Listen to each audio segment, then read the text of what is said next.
Shalom, shalom. It's October 31st, the day formerly known as the day I was born, and also the wicked holiday that many still participate in this day and age. As you can tell, I completely denounced it. I've denounced my birthday in general, not just because it's associated with the holiday, but because I believe it is one of the highest forms of self-idolatry.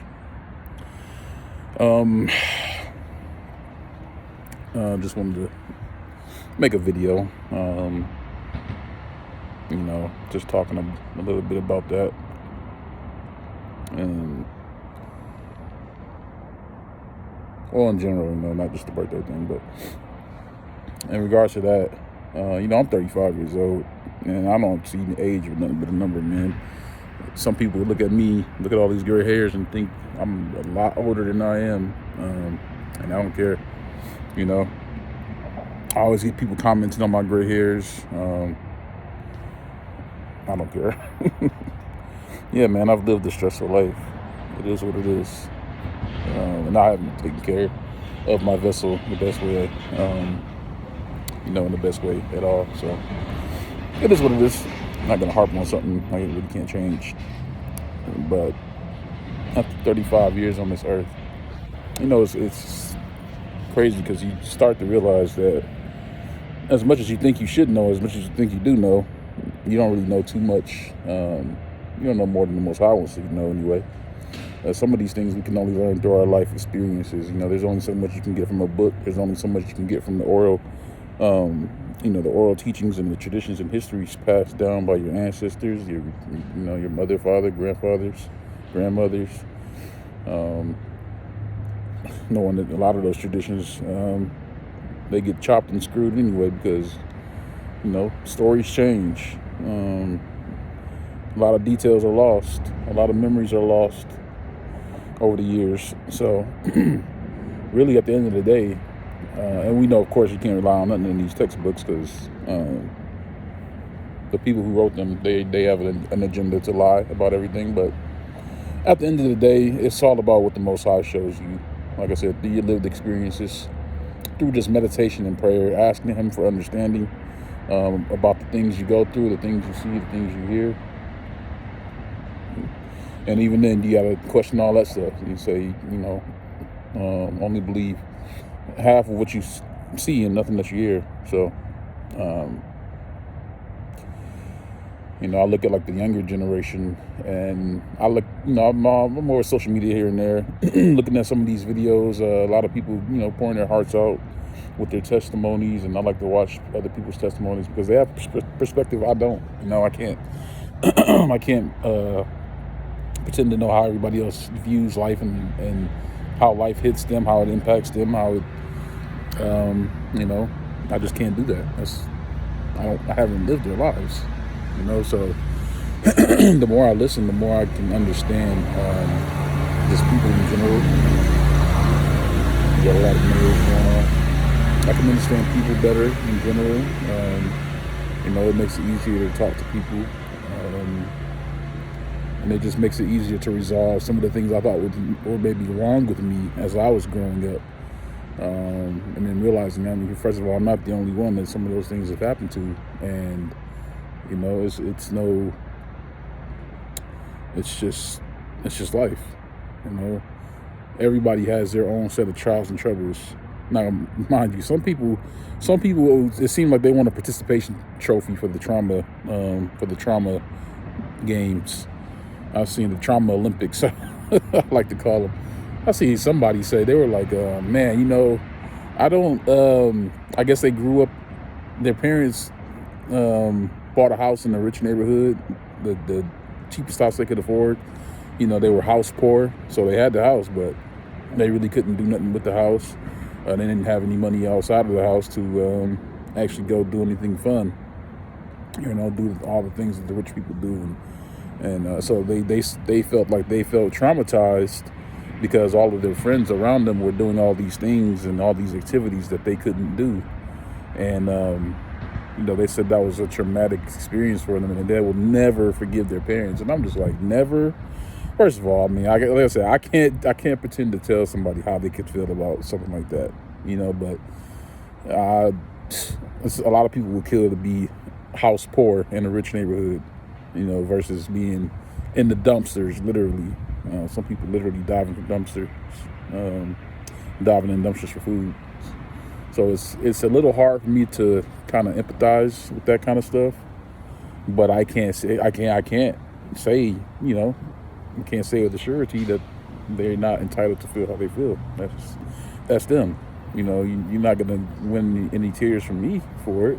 But hey, you are free to feel however you want to feel. There's nobody in this world that can tell you how to feel about anything. So I just wanted to put that message out there. And I feel like there was something else I wanted to talk about. I don't want to make this too long. I'm just out here waiting on the mail carrier to get finished, so I can go back and finish working for the day. But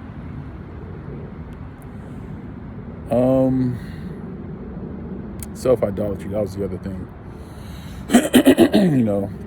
Just thinking about birthdays, man. Like, a lot of people celebrate their birthday.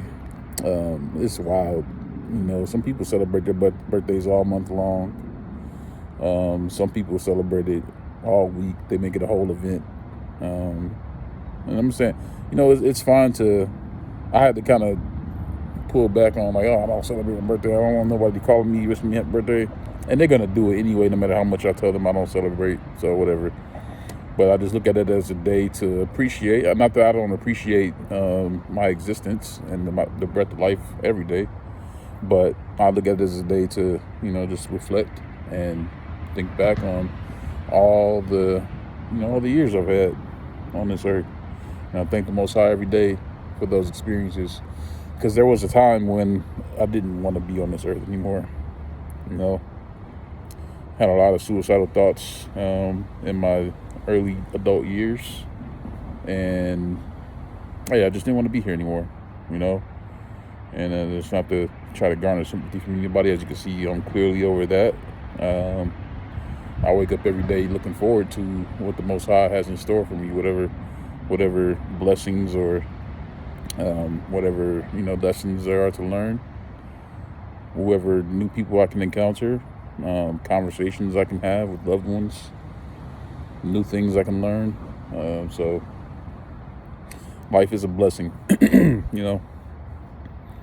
and there are some things that happened during those years, even though, coming up through my teenage and adolescent years, that I wish were different, that I wish I could take back, things that I wish I could have done differently, things that I wish I would have known. But, you can't live your life in regret for the things that you didn't know, because you don't know what you don't know. And if you did know, then you would know what you don't know. I don't know if y'all seen that. What was that Tyler Perry play, Aunt Bam? She was basically saying, you don't know what you don't know. How you gonna know you don't know what you don't know if you don't know what you don't know? You just don't know. And that goes for everything in your life. That goes for things in your life. That goes for things that happened in this world, the history of this world. Some people might be wondering, like, this thing going on with Israel and Palestine and Hamas and all that, why that's going on. Like, why, the news will tell you one thing and the history books will tell you one thing, but then there's a whole other layer beyond that, and there's layers on top of layers after that. And it makes it hard to understand how that event and how the history of that conflict impacted so much of what we're experiencing today, just in our individual lives that we're living. So I just say all that to say, just take each day as an opportunity to draw closer to the Most High. Even if you feel you stumbled, if you've committed some sort of sin, from the smallest to the largest, because we all have sinned in some way. Like, let's not kid ourselves.